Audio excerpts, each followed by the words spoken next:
Estás escuchando Proyecto Radio MX con sentido social.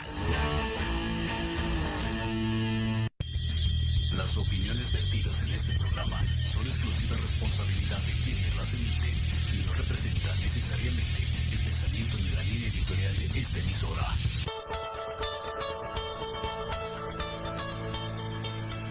Estás entrando a Enlace Legal, donde conocerás todo lo que debe saber tu empresa sobre el mundo jurídico. Escucharás las voces de empresarios, autoridades y expertos del sector legal. ¡Comenzamos!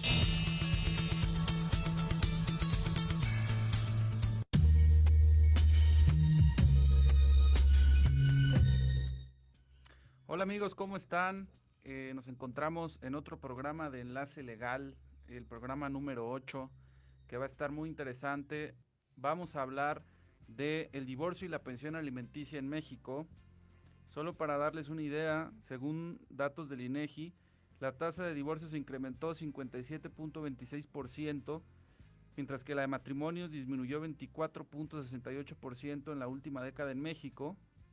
Y para este tema he invitado a un abogado que es experto en derecho familiar y aparte de todo, pues es un abogado muy completo que yo admiro mucho y aprecio mucho. Él se llama Óscar Luis Ocha Bonilla, es licenciado y maestro en Derecho por la Facultad de Derecho de la Universidad Nacional Autónoma de México, licenciado en Letras Modernas por la Facultad de Filosofía y Letras de la UNAM.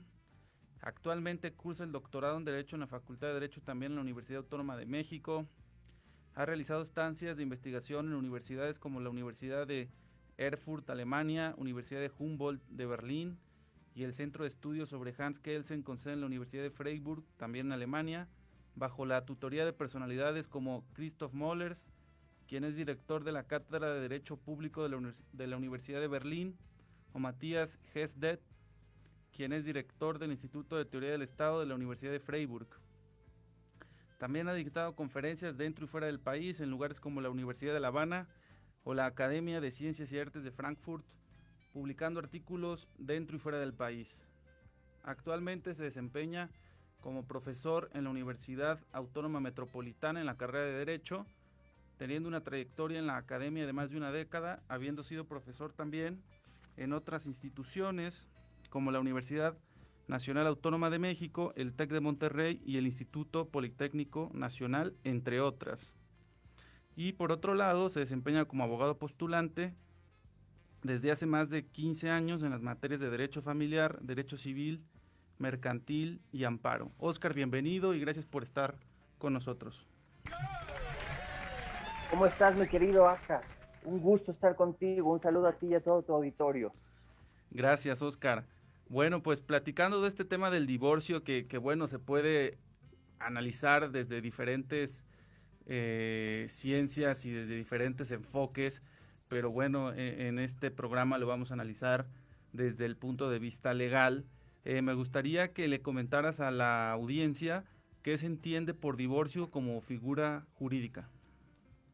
Bueno, primero que nada, hay que entender que el divorcio es una institución jurídica y se tiene que analizar desde un punto de vista bidimensional, no solamente como un acuerdo de voluntades, es decir, como se entiende comúnmente como un contrato, sino como una institución a la cual protege el Estado.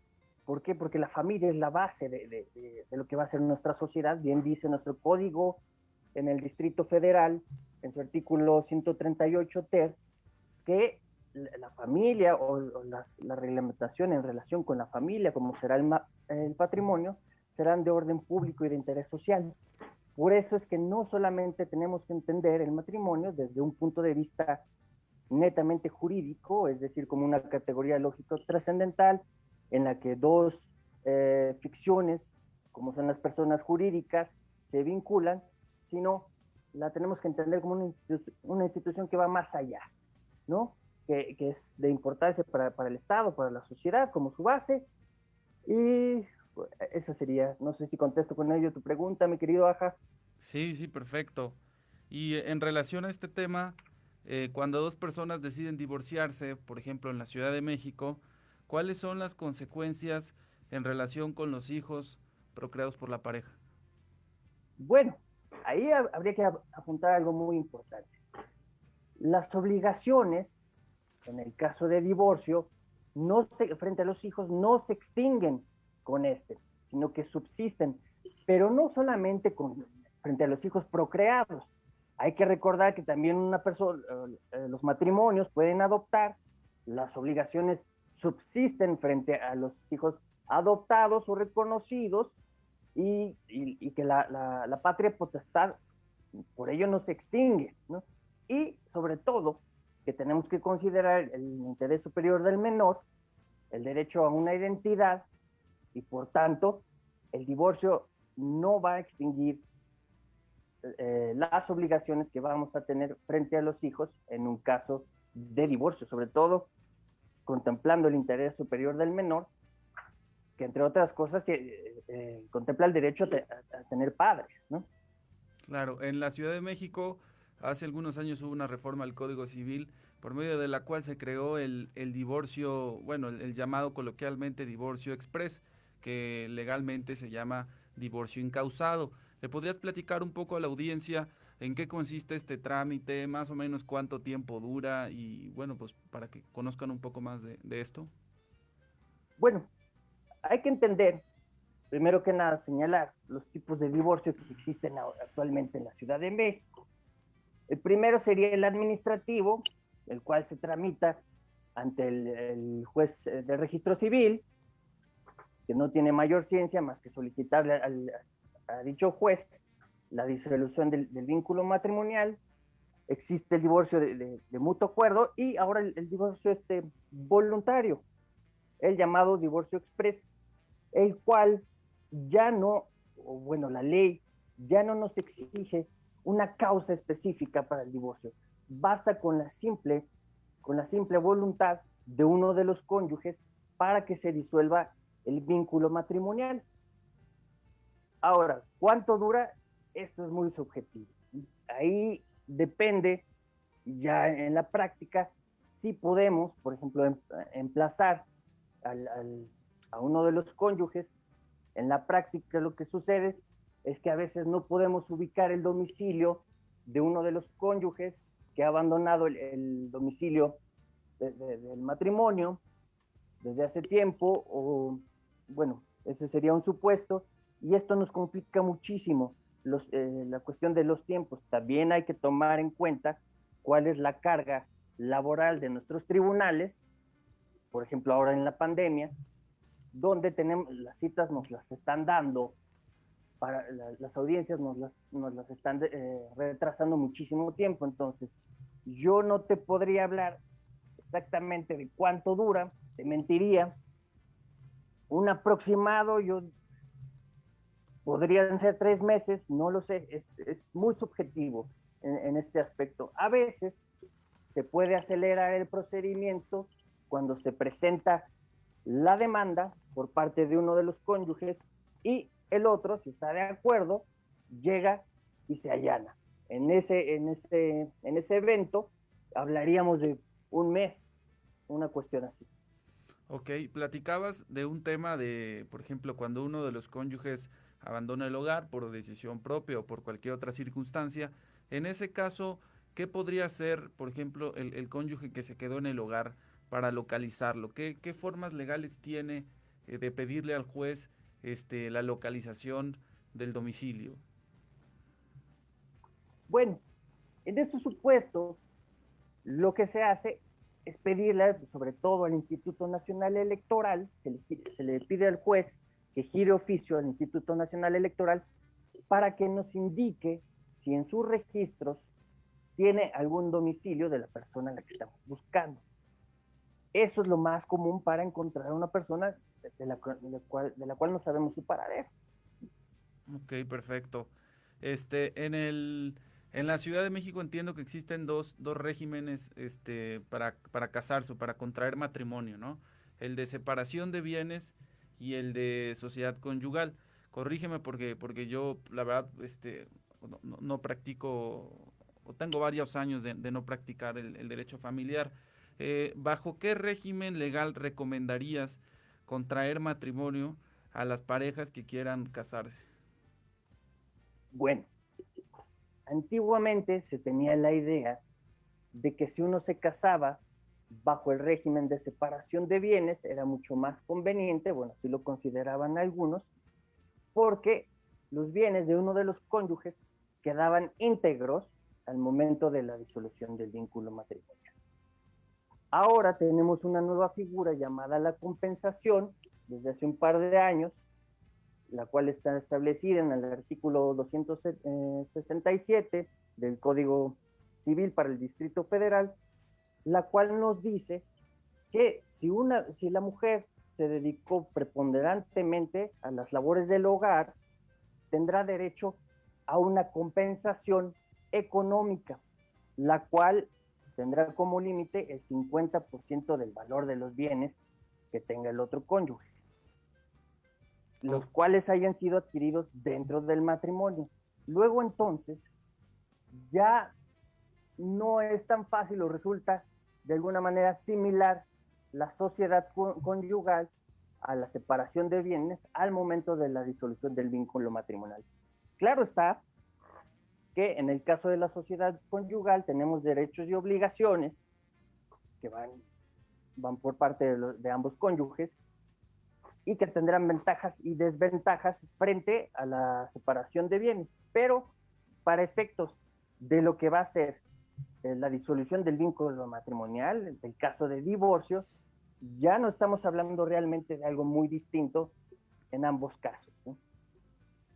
Sí, claro, porque en el régimen de sociedad conyugal, uno de los cónyuges tienen derecho al 50% de los bienes de ambos.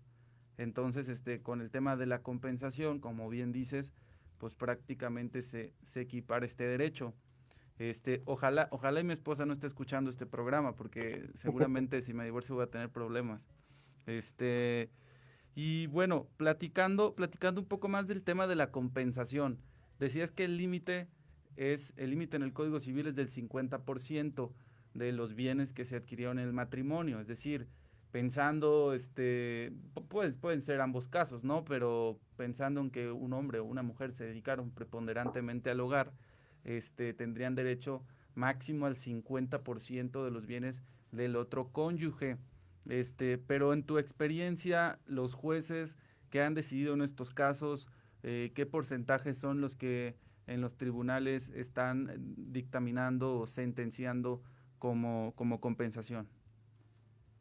Mira, lo que sucede más que nada en la práctica es que ambos cónyuges llegan a un convenio y este convenio es avalado por el juez y no tiene que ser exactamente el 50%, puede ser un poco menos, el 40%, el 30%. En mi experiencia estamos en un rango entre el 30% y el 40% del valor de los bienes. Hay que tomar en consideración lo que es la compensación, cuál es su naturaleza. La naturaleza de la compensación es resarcir el desequilibrio económico causado por el matrimonio. No es el de igualar la masa de bienes. No se trata de que ambos cónyuges terminen teniendo lo mismo de bienes, sino simplemente resarcir el detrimento que ha experimentado sobre todo la mujer al dedicarse preponderantemente al hogar. Esto es porque ella ha estado en desventaja, si se da el supuesto de que se ha dedicado preponderantemente al hogar, está en desventaja porque no se ha podido desarrollar. Y eso le causa un detrimento económico. Eso tiene que ser compensado. Compensado de alguna manera. Debemos de equipararlo un poco con los derechos laborales, ¿no?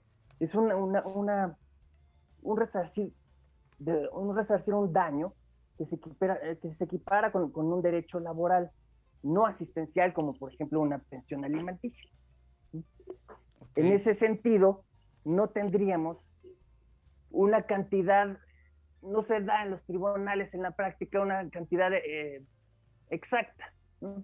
Claro. Te digo, normalmente es un 30, un 40% es lo que se ve en los tribunales cuando se llega a una negociación, pero puede variar muchísimo y como límite el 50%. Sí, fíjate que Ana Lilia Montes nos pregunta desde la web de Proyecto Radio MX si hay manera de obligar al hombre a que se haga responsable de pagar la pensión alimenticia, aunque ya no quiera saber nada de su pareja. Pero por supuesto, hay que decirle que naturalmente las obligaciones, como lo comentamos al principio del programa, no se extinguen con la disolución de un matrimonio o de un concubinato. La obligación de los padres frente a los hijos sigue hasta que tienen 18 o 25 años, dependiendo del supuesto, y hay forma de obligarlo a través de una demanda de alimentos. Y en el evento de que el padre no siga en el supuesto de no querer cubrir los alimentos, la cual es su obligación, pues se puede incluso llegar al ámbito penal y se convierte en un delito. Claro. En el siguiente bloque vamos a hablar un poquito de pensión alimenticia, pero antes de cerrar todo este tema de divorcio, me gustaría que en el siguiente bloque me comentaras si es posible en un régimen de sociedad conyugal separar los bienes, por ejemplo, de alguna fuente de ingresos. Por ejemplo, que un cónyuge diga, bueno, los bonos, los bonos anuales que me da mi empleador no entran en la sociedad conyugal. Si quieres, en el siguiente bloque me contestas. Vamos a unos cortes comerciales y regresamos.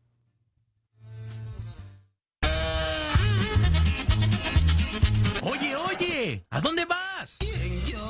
Vamos a un corte rapidísimo y regresamos. Se va a poner interesante. Quédate en casa y escucha la programación de Proyecto Radio MX con sentido social. La chulada. En Podología Santa María la Ribera tenemos el tratamiento adecuado para extracción de uñas, grosor excesivo, molestia por callo, mal olor o pie de atleta. Contamos con experiencia en pie diabético. Síguenos en redes sociales como Podología Santa María la Ribera o visítanos en la calle Santa María la Ribera, número 97B, Colonia Santa María la Ribera. Agenda una cita al teléfono 55 55 41 15 30. En Podología Santa María la Ribera caminas sin dolor. Dale a tu cuerpo nutrientes esenciales de calidad. Disfruta de un alimento delicioso y benéfico para tu salud. Mantequilla Earth's Finest Tea. Si te gusta hacer deporte, cuidar tu peso y mantener energía constante en tu día a día, Earth's Finest Tea. Libre de gluten, lactosa, conservadores y químicos. Rica en vitaminas y omega 3 y 6. Dale a tu cuerpo nutrientes de calidad. Earth's Finest Tea. Mejorando tus hábitos alimenticios. En Proyecto Radio MX, tu opinión es importante. Envíanos un mensaje de voz vía WhatsApp al 55 64 18 82 80 con tu nombre y lugar de donde nos escuchas. Recuerda, 55 64 18 82 80. Ahora te toca hablar a ti.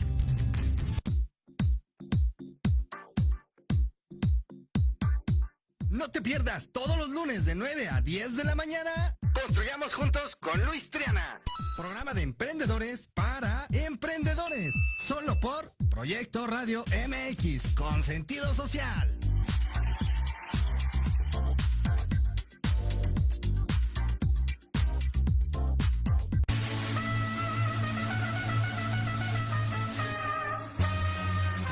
En Millennials, tú eres nuestro invitado especial. Un programa donde hablaremos de emprendedores, negocios, entretenimiento y cultura. Acompáñanos todos los jueves de 2 a 3 p.m. Te esperamos aquí, en Proyecto Radio MX, con sentido social.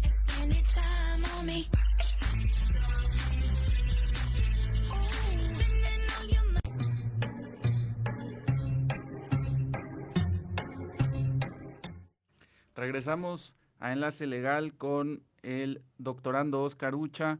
Antes del corte le preguntábamos si es posible separar los bienes de la sociedad conyugal. Sí, sí es posible, mi querido Aja. En todo momento, los cónyuges tienen la posibilidad de cambiarse al régimen de separación de bienes, que es lo recomendable en el evento de que quieran separar sus derechos y obligaciones. Ok, perfecto. Sí, dime. No, diga. Y bueno, platicando un poco de los menores, quisiéramos saber si los menores siempre deben quedar bajo la guarda y custodia de la madre. No, bueno, la Suprema Corte de Justicia de la Nación últimamente se ha manifestado al respecto. Hay mucha promoción sobre ese tema, de que los cónyuges deben de estar, los padres, en igualdad de circunstancias, y por tanto no deben de quedar los niños al cuidado de la madre forzosamente. Te tengo que comentar que lo que sucede en la práctica, sobre todo, bueno, el derecho es un mundo ideal, y aparte del mundo ideal hay un mundo real. En la práctica los menores, sobre todo cuando son muy chiquitos, sí quedan bajo el cuidado de la madre, según el criterio de los jueces. Eso es lo que normalmente acontece. En el mundo ideal no debe de ser así, deben de estar los padres en igualdad de circunstancias, pero en la práctica así sucede. Ok, perfecto.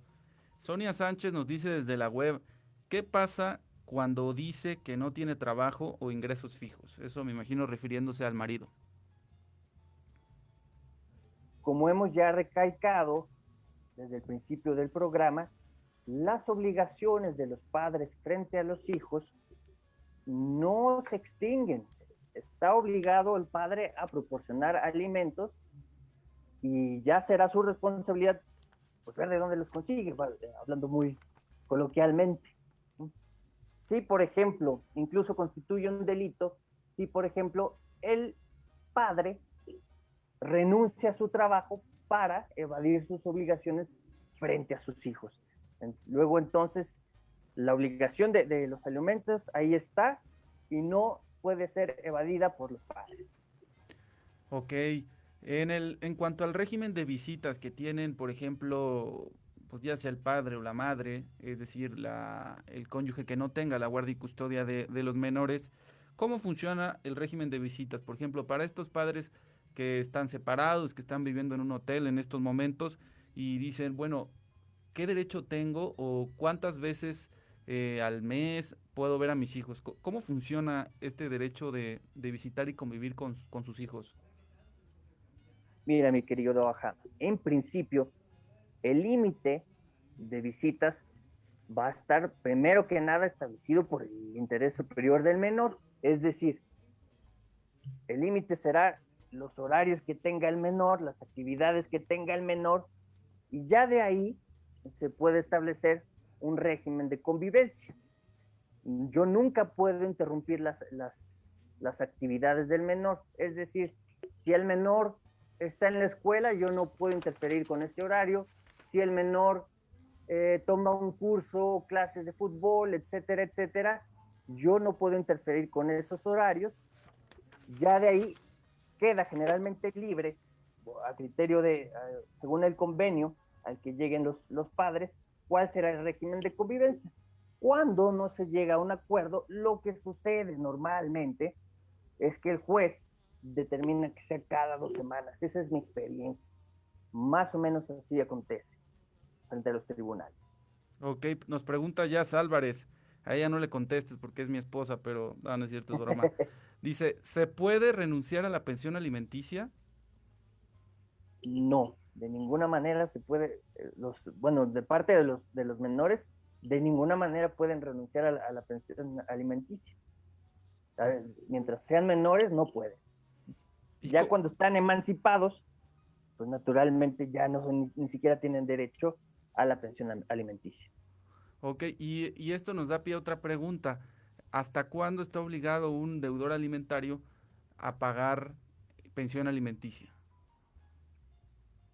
En principio, hasta los 18 años, edad en la que es emancipada la persona, pero si los hijos siguen estudiando, el criterio que han tenido nuestros tribunales es que hasta los 25 años, siempre y cuando sigan estudiando. No es óbice si el rendimiento académico de los hijos es óptimo o no, como ya se ha discutido frente a las cortes. Perfecto. Y le podrías comentar a la audiencia qué incluye el pago de alimentos, porque mucha gente piensa que pues es únicamente la comida, ¿no? Digamos, por el sentido literal de la palabra. Sin embargo, ¿qué otras variables incluye el pago de alimentos? Bueno, el Código Civil para el Distrito Federal es muy claro al respecto. Los alimentos en su artículo 308 no solamente comprenden la comida, sino también el vestido, la habitación, la atención médica y hospitalaria, los gastos en educación y en general, pues la vida que lleva el menor. Si la familia ha tenido posibilidades de otorgarle, por ejemplo, cursos de esto o el otro, estos también entrarán dentro de los alimentos, no solamente los víveres. Ok. ¿Y hay algún monto límite para el pago de alimentos por hijo? He escuchado que la Suprema Corte de Justicia ha emitido algunas decisiones, algunas jurisprudencias al respecto. ¿Cuál es el monto límite para pagar alimentos a un hijo? Bueno, en principio el límite lo va a establecer los propios ingresos de los padres. Lo que sucede normalmente ya depende de la entidad federativa. Te puedo decir que en el Distrito Federal los órganos jurisdiccionales establecen una pensión de entre 20 y 25%, dependiendo de cuántos hijos son. Si tenemos uno solo, será el 20%. No es forzoso, puede ir a mucho más. Obviamente el límite va a ser el ingreso del padre, pero sí varía. Si tenemos 2 hijos, a veces hay criterios de 15% por cada hijo. Es un poco subjetivo, pero no hay exactamente un límite, más que los ingresos y las posibilidades del deudor alimentario. Obviamente nadie está obligado a lo imposible, ¿no? Claro, porque en materia de alimentos hay que comentarle a la audiencia que hay un principio que se llama posibilidad-necesidad. La posibilidad del que debe otorgarlos y la necesidad aquel que tiene de recibirlos. Entonces siempre el juez deberá buscar, idealmente, como bien lo comentas, un equilibrio entre esa posibilidad y necesidad. Sí, Oscar. Hay que tomar en consideración que los padres tienen gastos, ¿no? Claro. Luego entonces no puede ser todo su salario, se puede ir a la pensión alimenticia. Los padres necesitan también subsistir. Claro. Tomando en consideración eso, es como se establece cuál va a ser el monto para la pensión alimenticia. Claro. ¿Y cómo funciona el tema de pago de alimentos al otro cónyuge, al que tiene la guarda y custodia? Porque es muy común que cuando pues la mujer tiene la guarda y custodia de los menores, solicita al juez pensión alimenticia para los menores y para ella. Pero ¿cómo funciona esto? Digamos que en este caso el padre está obligado a darle pensión alimenticia a ella, y en qué montos o en qué límites, y hasta cuándo estaría obligado a darle esa pensión alimenticia. No en todos los casos, ¿no? No en todos los casos está obligado el padre a darle pensión alimenticia a la exesposa. Eso será en algunos casos con los cuales están contemplados en la ley y a criterio del juzgador. Y comúnmente, ¿cómo se hace? Se establece cuál será la cuenta a la que serán trasladados los alimentos, bueno, los montos de la pensión alimenticia. Ok, nos preguntan de Facebook Live, Daniel Díaz, ¿cuál es el límite inferior de la pensión? Y la segunda pregunta que hace es, ¿se toma del ingreso bruto o del ingreso neto para calcular la pensión? Bueno, mi experiencia es lo menos que se otorga como pensión son el 10%, es lo menos que yo he visto. Sin embargo, y reitero este punto, se debe de tomar en consideración cuáles son los ingresos de las personas. Me ha tocado ver, y esta es la realidad mexicana, gente que cuenta con muy, muy pocos ingresos.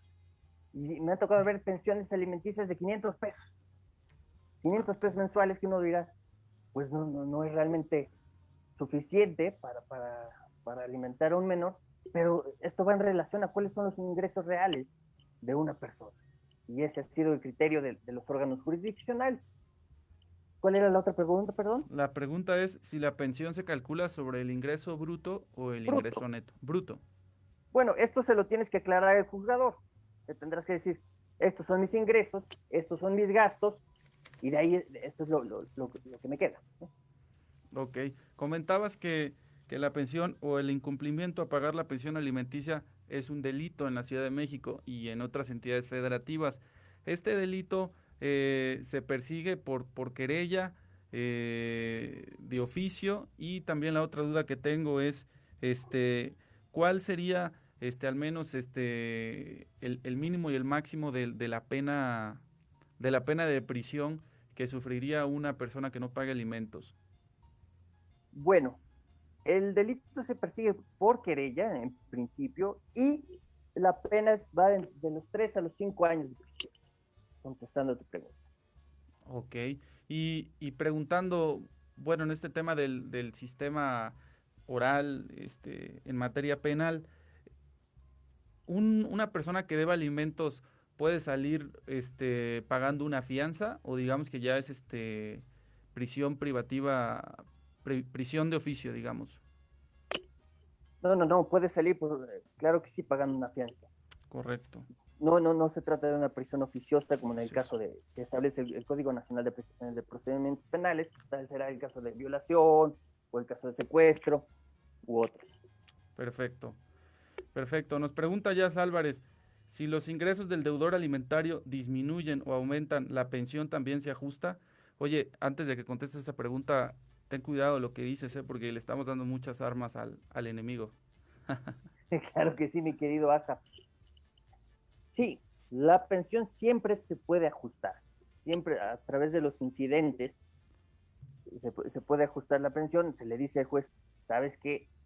He cambiado de trabajo, mis ingresos son mucho menores, realmente ya no estoy en la posibilidad de cubrir lo que estaba viniendo, lo que cubría hasta anteriormente, estoy imposibilitado para ello, y el juez lo tiene que tomar en consideración, y claro que la pensión puede bajar. Volvemos a lo mismo, nadie está obligado en lo imposible. Si yo no tengo los ingresos suficientes, ya no puedo. Me tocó el caso de una persona que tenía muy buenos ingresos, estamos hablando de 200,000 pesos mensuales, y de la noche a la mañana, como sucede en la vida, las cosas no le favorecieron y sus ingresos ya eran de 30,000 pesos. La diferencia era abismal, y obviamente mediante un incidente, pues bajó cuál sería la pensión alimentaria, ¿no? No podía ya solventar los gastos que venía solventando hasta ese momento.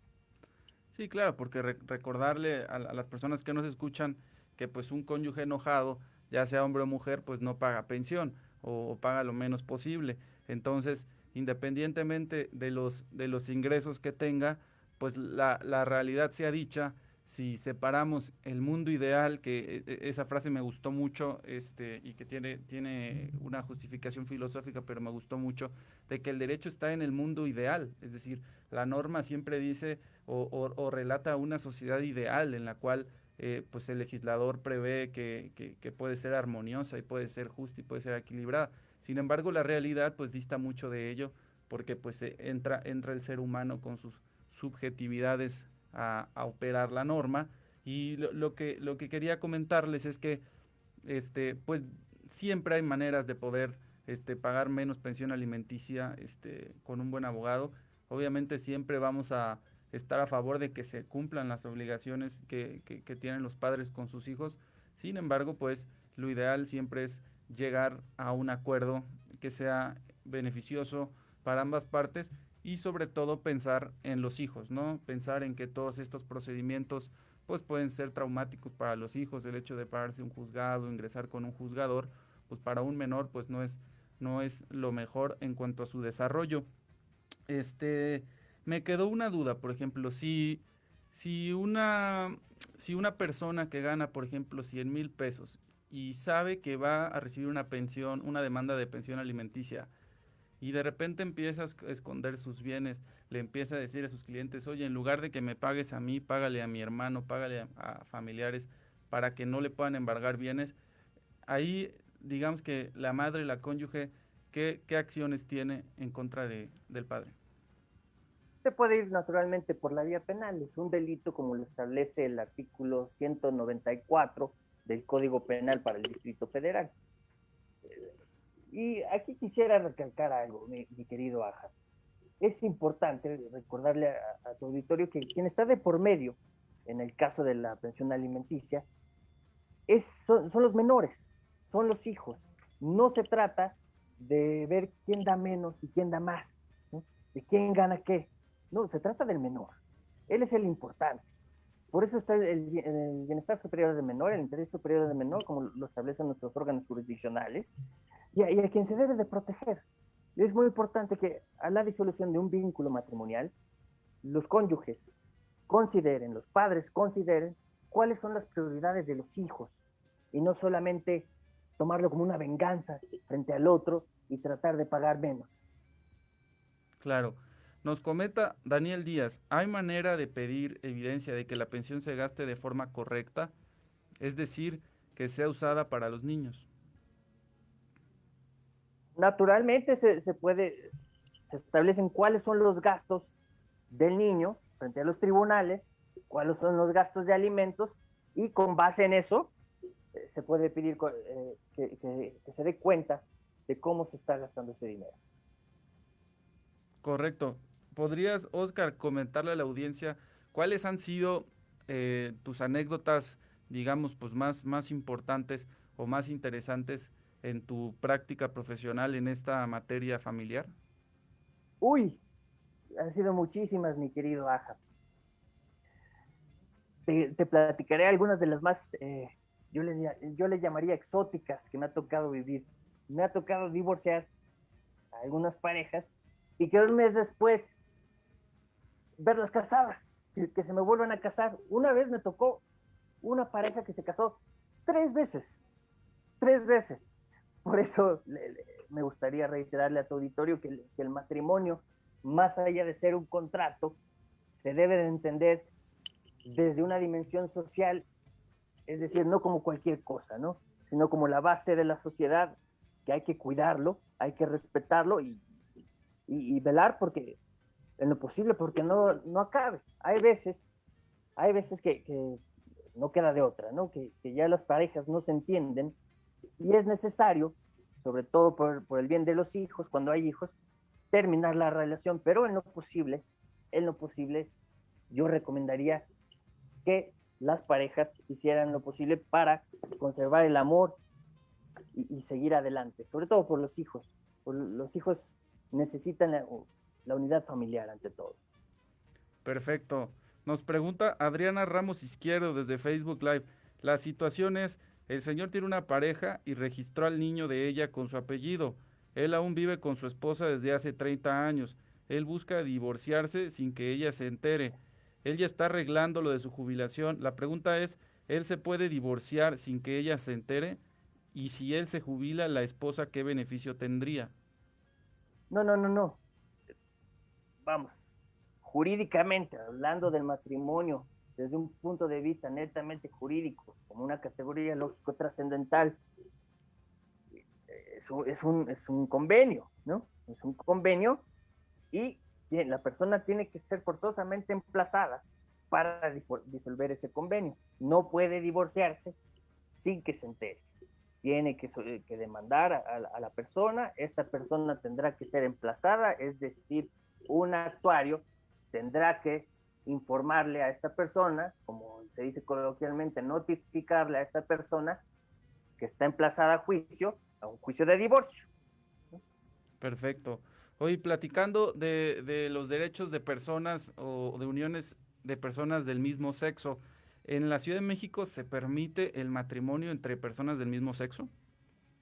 Sí, actualmente, y con base en el artículo 1 de la Constitución Política de los Estados Unidos Mexicanos, las personas del mismo sexo, ya sean hombres, ya sean mujeres, tienen derecho a contraer matrimonio y tienen exactamente los mismos derechos que cualquier otra pareja heterosexual. Ok, y estas personas podrían ir ante el registro civil y decir, señor, pues no sé si el juez del registro civil, me quiero casar con mi pareja, o tendrían que recurrir a un amparo ante una negativa de la autoridad administrativa de querer casarlos. No, para nada. Pueden acudir libremente ante el juez del registro civil y casarse. Afortunadamente vivimos en una ciudad que ha sido de lo más progresista en nuestro país, aunque nuestro país todavía es bastante conservador en algunas regiones. En la Ciudad de México, las personas del mismo sexo pueden contraer matrimonio en el momento que lo deseen. No tienen no es óbice el que sean del mismo sexo para poder contraer matrimonio. Ok. Afortunadamente. ¿Y le podrías platicar a la audiencia cuáles son las raíces de la figura legal del matrimonio en el derecho romano? Creo que esto pues, puede ser interesante. ¿Cómo nació la figura o cómo inició esto en la época de los romanos? Bueno, hay que tomar en cuenta que para los romanos el matrimonio se entendía como una cuestión totalmente distinta. Para ellos sí era realmente un contrato. La gente se casaba todo el tiempo y se divorciaba todo el tiempo. En un año se podía casar 5 o 6 veces. Era de lo más normal en la sociedad romana contraer matrimonio y terminar con el vínculo de la noche a la mañana. No era el matrimonio la base familiar. Vamos, la familia como la entendemos no existía para la sociedad romana. A nosotros tenemos ya distintas categorías mentales que vienen de la Edad Media, que nos han construido lo que ahora entendemos por matrimonio, donde hay amor, donde se trata de la unión familiar. Los romanos no concebían este tipo de cosas, no concebían para nada este tipo de cosas. Para ellos era simplemente un contrato, se casaban, se divorciaban, todo el tiempo. Oye, Oscar, y si toda la gente que preguntó, que tiene dudas sobre este tema, o incluso que tiene algún caso de divorcio o pensión alimenticia, necesita asesoría legal, ¿dónde pueden buscarte? Con todo gusto les proporciono mi teléfono. Mi teléfono es el 55 34 54 77 96. Lo repito, 55 34 54 77 96. Perfecto, Oscar. Pues mira, para mí ha sido un placer este programa. La verdad es que voy a invitar a más personas del Instituto de Investigaciones Jurídicas de la UNAM, porque este programa ha sido una verdadera gozada para mí y creo que para toda la audiencia. Y pues agradecerte tu tiempo, porque sé que tienes muchas cosas que hacer el día de hoy, y pues esperamos tenerte en otro programa. El gusto es mío, mi querido Aja. Te lo agradezco. Saludos a todo auditorio. Bueno, pues muchas gracias a todos por escucharnos. Ya saben, todos los jueves a las 12 del día, Enlace Legal, vamos a hablar de temas pues muy interesantes del mundo jurídico para ustedes, aterrizados, sin tantos tecnicismos, para que puedan entenderlos y puedan vivir su vida más tranquila, sin problemas legales. Bueno, muchas gracias. Cuídense mucho del COVID, que todavía sigue muy fuerte, y nos vemos a la próxima. Quédate en casa. Quédate en casa. Si no es indispensable que salgas, quédate en casa.